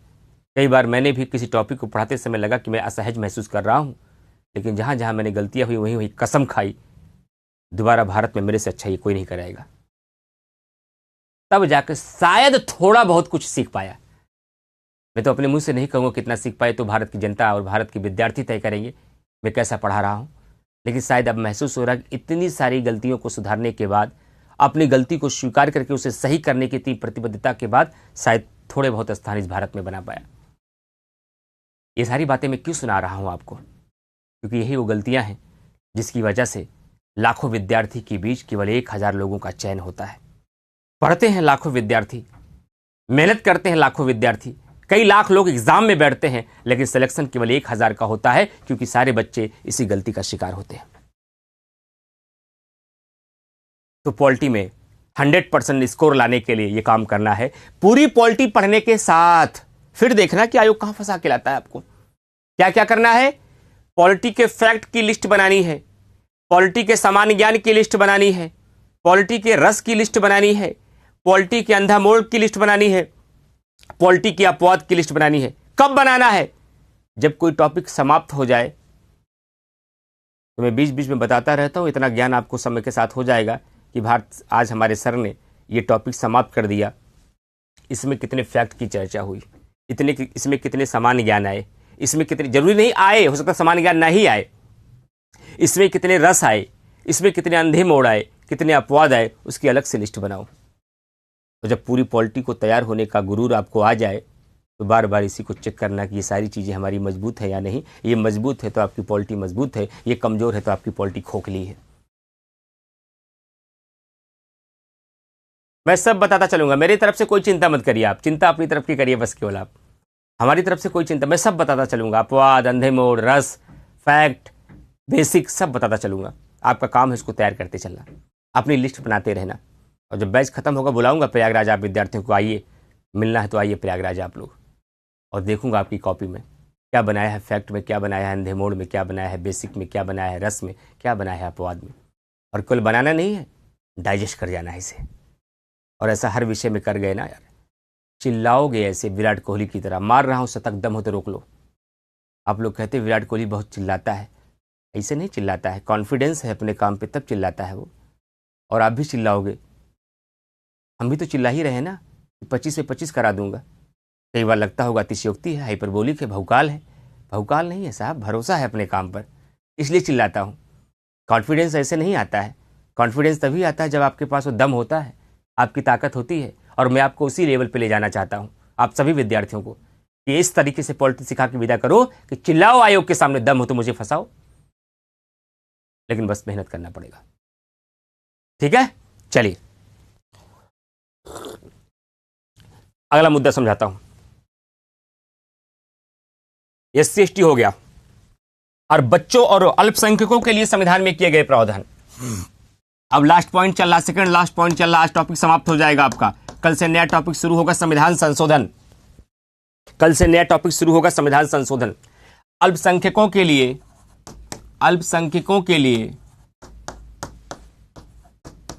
संविधान में किए गए प्रावधान। संविधान में किए गए प्रावधान,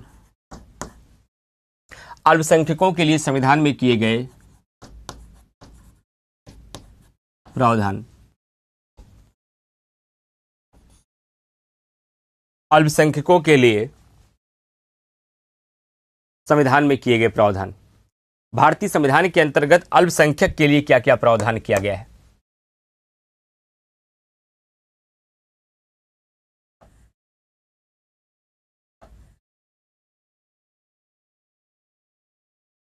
अल्पसंख्यक के लिए क्या क्या प्रावधान किया गया है? तो अल्पसंख्यक के लिए सबसे पहला प्रावधान भारतीय संविधान में जो दिखाई देता है वह 29 में दिखाई देता है और 30 में दिखाई देता है। 29 जब आप पढ़ते हैं, ये अल्पसंख्यक वर्गों के हितों के संरक्षण की बात करता है। तो 29 में लिखा गया है, संविधान अल्पसंख्यक वर्गों के हितों का संरक्षण करेगा। अल्पसंख्यक वर्गों के हितों का संरक्षण करेगा। अल्पसंख्यक वर्गों के हितों का संरक्षण करेगा। लेकिन इसके दो क्लॉज है, एक है 29 क्लॉज 1 और एक है 29 क्लॉज 2। 29 क्लॉज 1 क्या कहता है? प्रत्येक नागरिक को, पहले समझ लीजिए फिर भी समझाता हूं, पहले डायग्राम देख लीजिए। प्रत्येक नागरिक को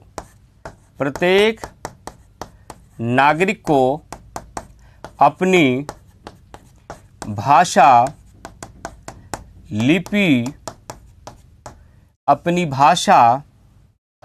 लिपि एवं संस्कृति को बनाए रखने का अधिकार है। बनाए रखने का अधिकार है। अल्पसंख्यकों के लिए पहला प्रावधान भारतीय संविधान के अंतर्गत आर्टिकल 29 क्लॉज 1 में किया गया है। अपने तरीके से,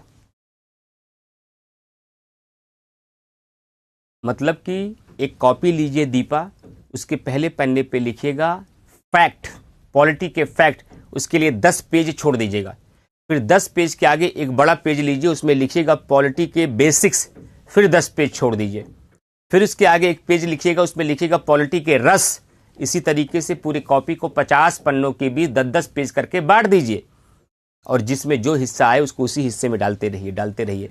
लास्ट तक वो कॉपी भर जाएगी। पूरी पॉलिटी पढ़ते पढ़ते वो 50 पेज की कॉपी आपकी भर जाएगी। समझ में आ गया?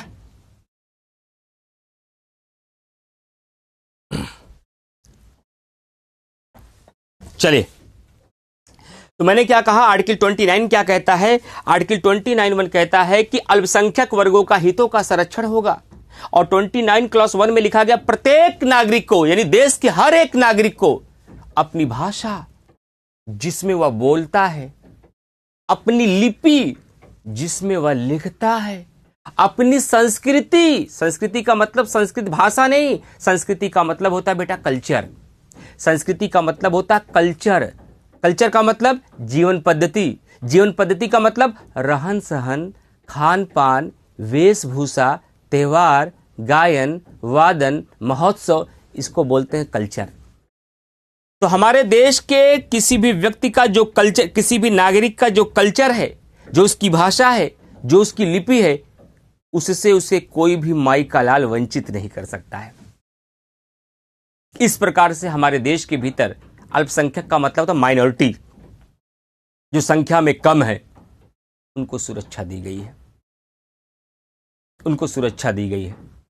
अरे भैया, जैसे छोटे छोटे भाई जब आपके घरों में रहते हैं और आपके पापा मम्मी कहीं छोड़ के जाते हैं, तो छोटे छोटे भाई डरने लगते हैं कि आप तो चले जा रहे हो, कल हमको सब मिलके पीटेंगे, कल हमको सब मिलके पीटेंगे, हम भी आपके साथ चलेंगे, हम भी आपके साथ चलेंगे, हम इन लोगों के बीच में नहीं रहेंगे, हम लोग बहुत छोटे हैं, हम लोग बहुत कम हैं, बड़े वाले बजा देंगे। तो मम्मी पापा क्या कहते हैं? नहीं, तुम्हें कोई नहीं बजाएगा, तुम्हें कोई नहीं मारेगा। देखो भाई, सब लोग को समझा दे रहा हूँ, मेरे बच्चे अगर रोए, मेरे बच्चे कुछ मांगे, मेरे बच्चे कहीं जाएं, मेरे बच्चे को कोई नहीं बोलेगा।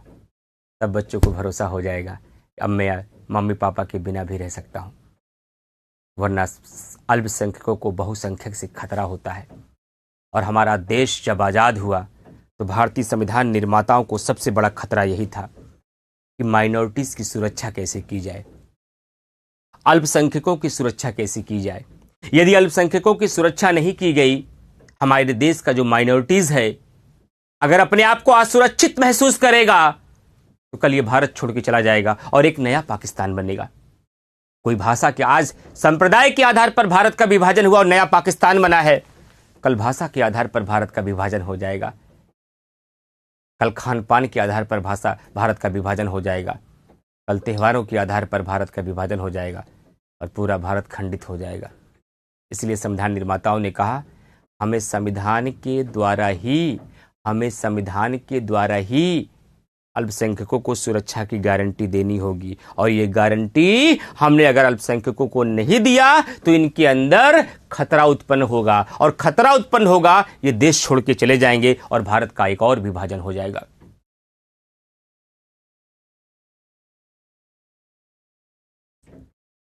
एक और विभाजन हो जाएगा। इसलिए संविधान निर्माताओं ने कहा कि अल्पसंख्यकों को चिंता करने की कोई जरूरत नहीं है, ये भारत तुम्हारा देश है, ये सबका देश है।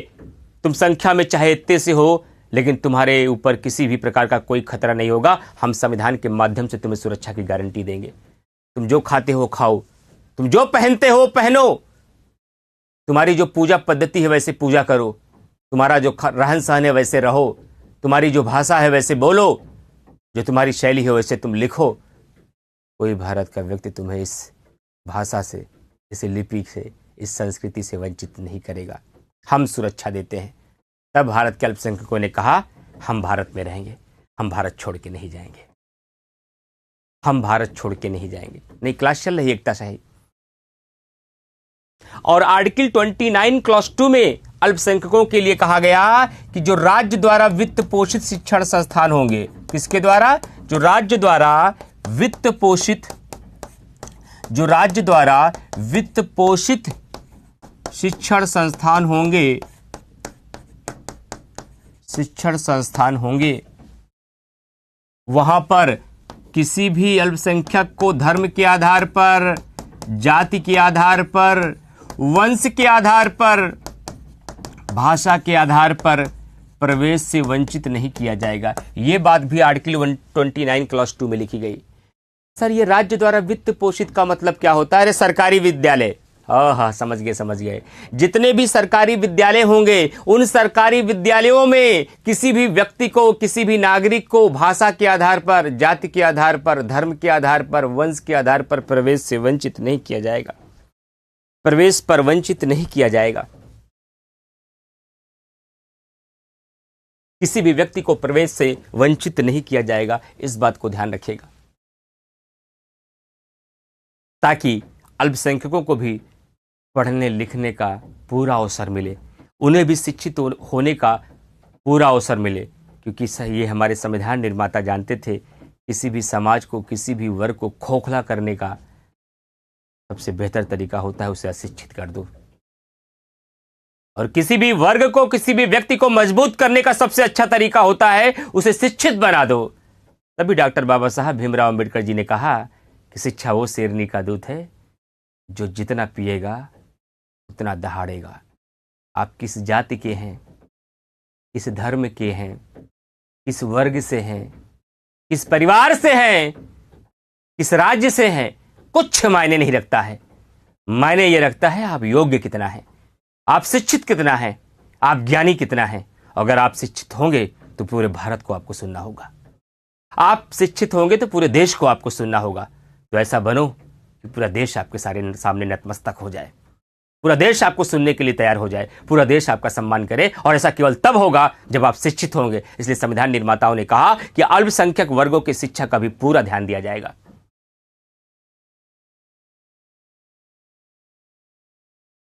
अब कोई दूसरा पीडीएफ, अभी पीडीएफ कौन दिया जाएगा भाई? अखिलेश सरोज जी कह रहे हैं सर नोट्स आपकी बनाए या आप पीडीएफ देंगे? आप कौन सा पीडीएफ देंगे? पूरा नोट्स मैंने दे दिया 500 पेज का, आप कौन सा पीडीएफ लेंगे? अब कोई पीडीएफ नहीं मिलने वाला अखिलेश सरोज जी, नोट्स दे दिया गया है ना, 226 पेज का और 198 पेज का। वो है आपका मेरा क्लास नोट्स, जो मैंने पूरा पॉलिटी का आपको नोट्स दे दिया, और उसी नोट्स के आधार पर पूरी पॉलिटी यहां पढ़ा रहा हूं, जो आप यहां से शॉर्ट नोट्स बनाएंगे। अब कोई और पीडीएफ आपको नहीं मिलेगा, संस्थान देगा, उसको आप चाहे तो पढ़ सकते हैं।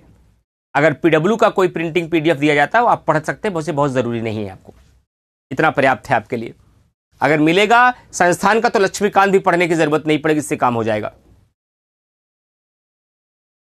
है कहां ढूंढते हो दीपक, कहां ढूंढते हो? नहीं है, पढ़ाऊं आपका नोट्स पढ़ के सुनाऊं मैं? नहीं है नोट्स में। दीपक जी कह रहे हैं सर जो टॉपिक चल रहा है वो टॉपिक नोट्स में नहीं है, आपके पास वो आंख नहीं है कि आप ढूंढ पाए। अब मुझे थोड़ा खर बोलना पड़ेगा। आपके नोट्स में है, आपके पास वो आंखें नहीं है कि नोट्स में आप पढ़ पाए, इसलिए दिक्कत आ रही। पढ़ के सुना रहा हूं आपके नोट्स को।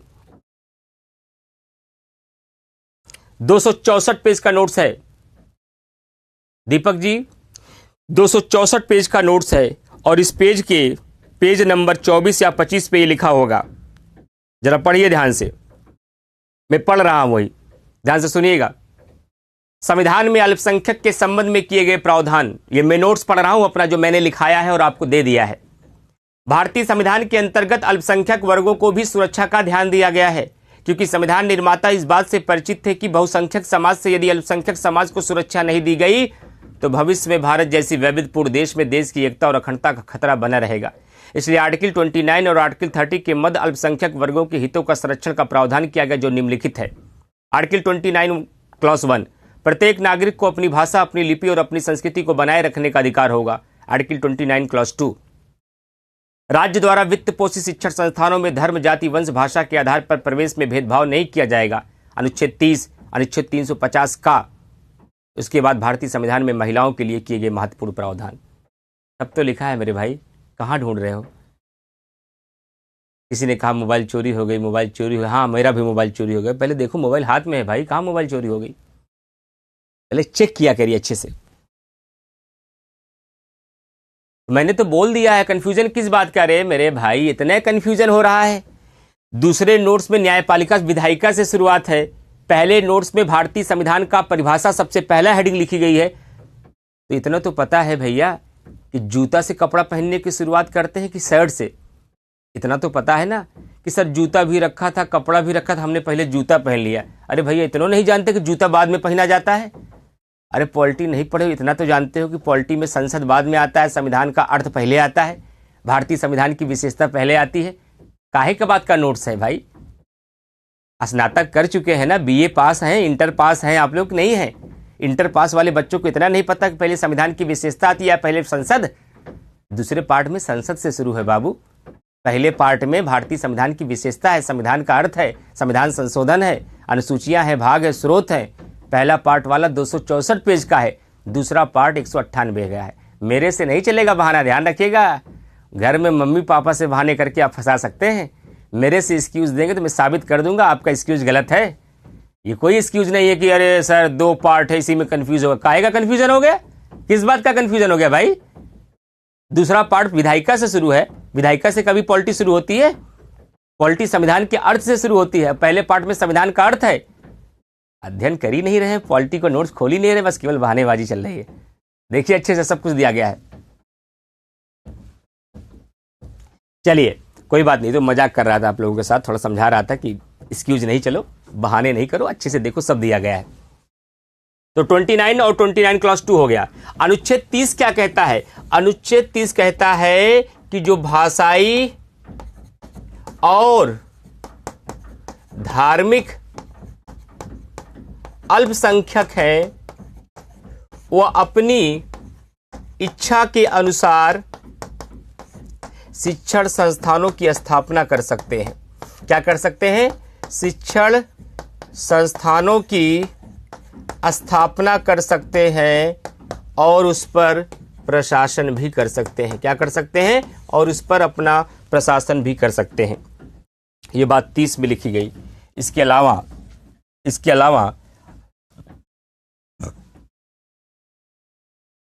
अलावा अल्पसंख्यकों के लिए कुछ और भी बातें कही गई है। किसमें? 350 का में और 351 में। 350 का में कहा गया है भाषाई अल्पसंख्यक को अपने मनो अनुकूल उनको भाषाई अल्पसंख्यक को प्राथमिक शिक्षा यानी बेसिक एजुकेशन, प्राथमिक शिक्षा उनकी मातृभाषा में दी जाएगी। उनकी मातृभाषा में दी जाएगी। उनकी मातृभाषा में दी जाएगी। और दूसरी बात अनुच्छेद 351 में कहा गया है, 350 का, 351 तो हिंदी के लिए, 350 का है। और उसके बाद में आपको और बता दूं 1993 में क्या किया गया है?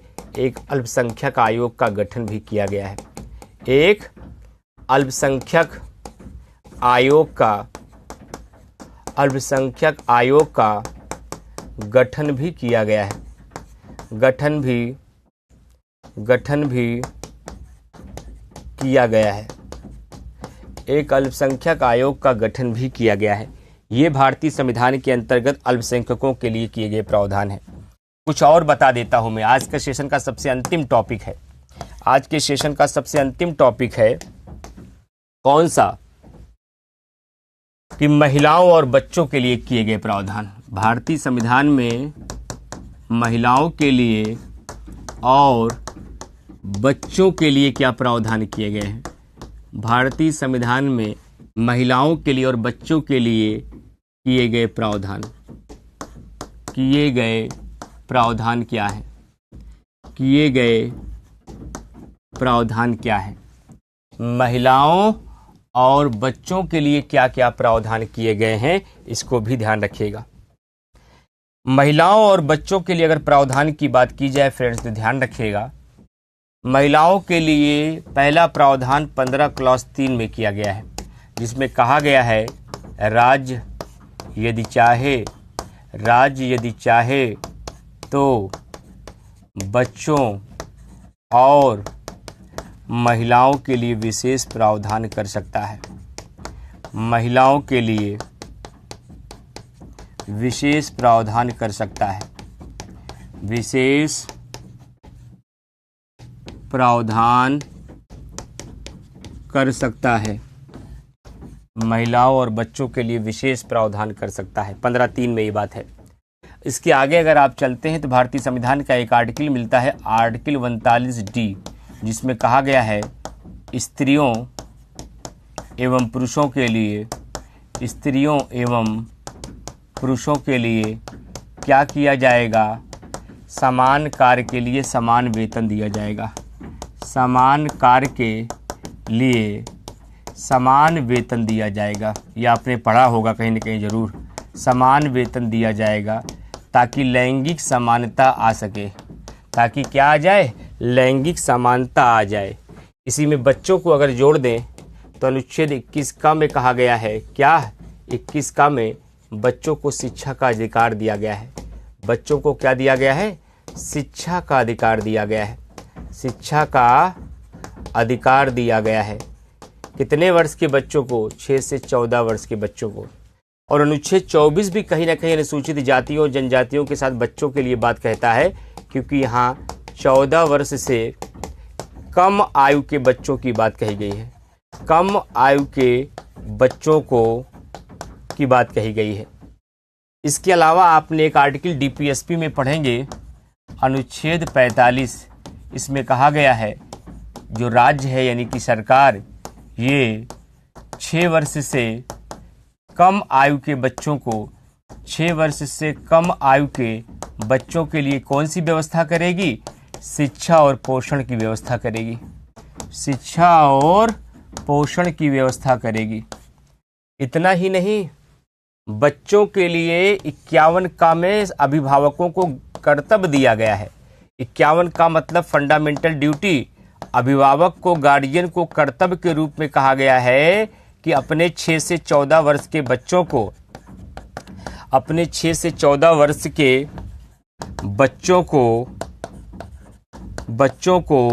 शिक्षा का उचित माहौल दें।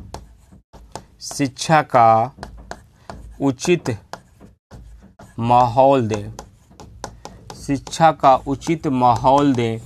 ये आपका 51 में कहा गया है। महिलाओं के लिए 243D में कहा गया है, महिलाओं को पंचायत में कितना आरक्षण मिलेगा? 1/3 आरक्षण मिलेगा। 10 बार सवाल प्री में आया है ये।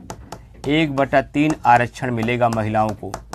और महिलाओं के उत्थान के लिए 1992 में क्या किया गया? राष्ट्रीय महिला आयोग का गठन किया गया।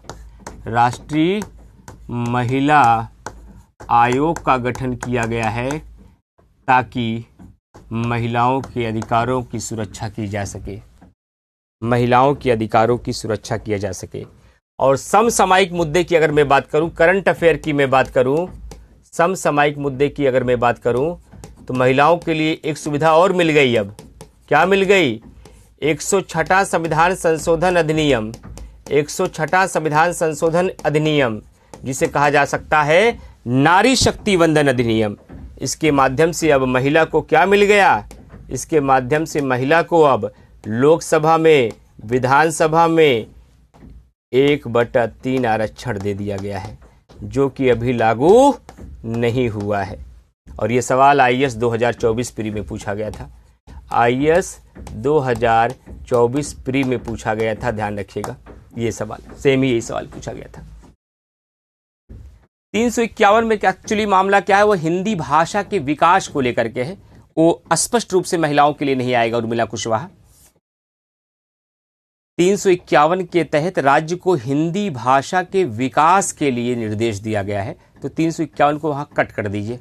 वो बच्चों और महिलाओं के लिए स्पष्ट रूप से प्रावधान नहीं है। तो अब आपके अगर मेंस में सवाल पूछ लिया जाए कि भारतीय संविधान के अंतर्गत बच्चों और महिलाओं के लिए संविधान में कहां कहां प्रावधान किया गया है, तो ये सारे प्रावधान बच्चों और महिलाओं के लिए संविधान में है। बच्चों और महिलाओं के लिए संविधान में है। अब आज जाइए, होमवर्क आज का आपका क्या है। अब जाइएगा, आप अपना घटना चक्र 2025 का उठाइएगा। घटना चक्र 24 और 25 से पुराना नहीं होना चाहिए। 24 का होगा चल जाएगा, नहीं तो 25 का लीजिए। अगर 23 का है तो इसको अपडेट कर दीजिए, 24 वाला खरीद लीजिए, सॉरी 25 वाला। 24 वाला है तो कोई बात नहीं, चल जाएगा काम। घटना चक्र को उठाइए, उसके इंडेक्स में जाइएगा, एक टॉपिक मिलेगा शासन प्रणाली, एक टॉपिक मिलेगा शासन प्रणाली, और उस टॉपिक को आप सॉल्व करिए। पीसीएस के किसी भी स्टेट पीसीएस का सवाल आपसे हो जाएगा, चाहे वह यूपी का हो, बिहार का हो, एमपी का हो, आरएस यानी राजस्थान का हो, यूके यानी उत्तराखंड का हो, छत्तीसगढ़ का हो, झारखंड का हो, हरियाणा का हो, हर सवाल आपसे हो जाएगा। सवाल सॉल्व कैसे करना है, पहले सवाल को पढ़िए, पढ़ने के बाद 4 विकल्प देखिए, अपने हिसाब से एक उत्तर का चयन करिए, फिर देखिए मेरा उत्तर सही हुआ या गलत। उसके बाद नीचे जो ब्रैकेट में व्याख्या दी गई रही होगी, उस व्याख्या को पढ़िएगा। अगर व्याख्या पढ़ने के बाद भी आपको ना समझ में आए कि क्वेश्चन क्या कह रहा है, उत्तर क्या आ रहा है, व्याख्या क्या बता रहा है, मुझे कुछ नहीं समझ में आ रहा है, तो मेरे से पूछिएगा। और ये पूरे पॉलिटी का प्रीलिम्स का सबसे कठिन टॉपिक है, मैं बता दे रहा हूं, ये भी बता दे रहा हूं। इससे आसान पूरी पॉलिटी है, क्योंकि ये टॉपिक पूरे मेंस के थे। शासन प्रणाली और भारतीय संविधान की विशेषता जो मैंने इतने कॉन्सेप्ट और स्टोरी के साथ आपको समझाया है, ये मेंस का टॉपिक है। लेकिन यहां से प्री के भी सवाल बनते हैं, और प्री के जो सवाल बनते हैं वो दार्शनिक सवाल बनते हैं, वो रस वाले सवाल बनते हैं, वो कॉन्सेप्चुअल सवाल बनते हैं। इसलिए यहां के सवाल सबसे कठिन सवाल माने जाते हैं।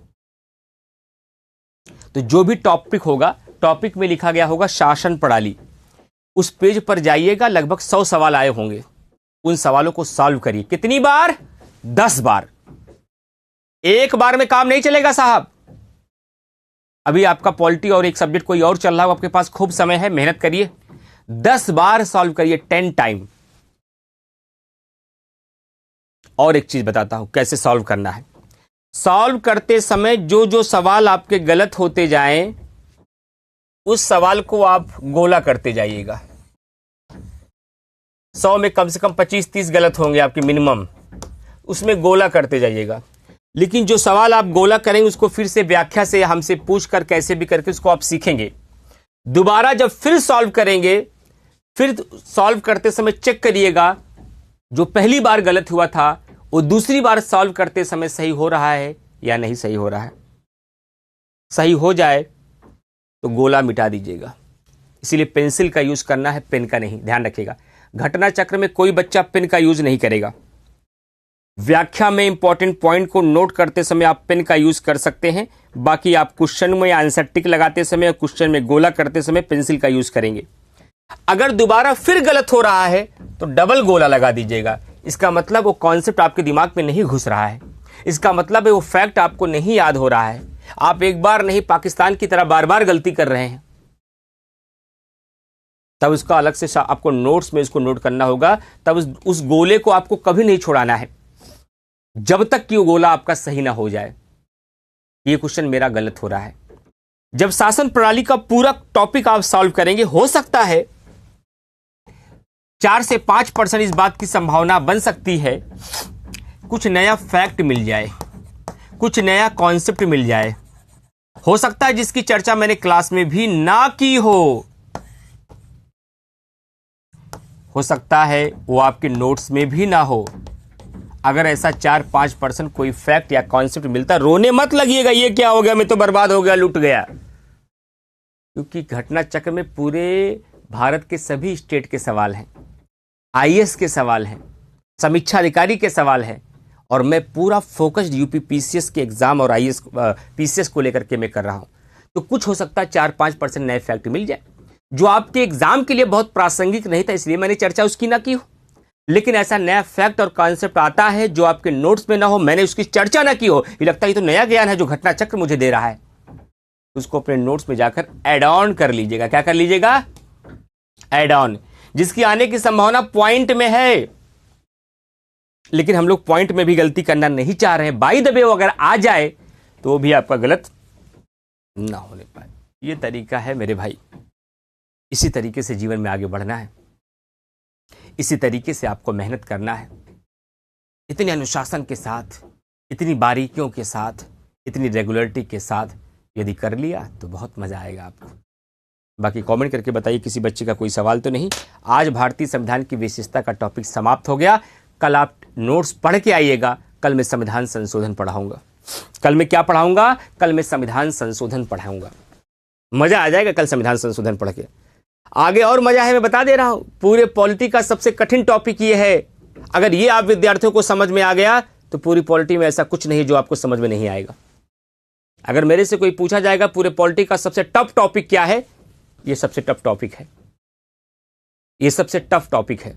अगर ये आपको मजा ला दिया तो पूरे पॉलिटी में ऐसा कुछ नहीं है जहां मजा नहीं आएगा आपको। ये ध्यान रखिएगा। ये सबसे बड़ी खाई थी आपकी। अगर इसको पार कर गए तो बाकी सब मुस्कुराते पार कर जाएंगे। और मैं उम्मीद करता हूं कि बहुत अच्छे से आपने शासन प्रणाली भी पढ़ा, संसदीय व्यवस्था, अध्यक्षीय व्यवस्था, संघात्मक व्यवस्था, एकात्मक व्यवस्था, और बहुत अच्छे से भारतीय संविधान की विशेषता को भी समझा। बस रिवीजन की जरूरत पड़ेगी, नोट्स की, प्रीवियस ईयर क्वेश्चंस की, और जो टॉपिक आपको टफ लगे उसके दोबारा वीडियो देखने की भी जरूरत पड़ सकती है। मैं कल मिलता हूं संविधान संशोधन के साथ। और जितने विद्यार्थी मेरी आवाज अभी सुन रहे हैं, बाद में लाइव रिकॉर्डेड क्लास देखते हैं, सुबह 7 बजे मेरी करंट अफेयर की क्लास आप लोग जरूर कराइएगा। उर्मिला कुशवाहा, बहुत शानदार, शुक्रिया आपका। और जितने भी मैंने तरीके बताए हैं, जितनी भी स्ट्रेटजी मैंने आपको सिखाई है, उन सब का पालन करते रहिएगा। नोट्स बनाने का, नोट्स को पढ़ने का, क्वेश्चन को सॉल्व करने का, क्लास को करने का, सोचने का, मनन करने का, दीवाल को सुनाने का, पॉलिटी को गुनगुनाने का, ये सारा काम आप करते रहिएगा। ये प्रक्रिया का हिस्सा है और इस प्रक्रिया का पालन करते रहेंगे तो फिर आप धीरे धीरे धीरे धीरे पॉलिटी में दक्ष होते चले जाएंगे। Thank you very much to all of you.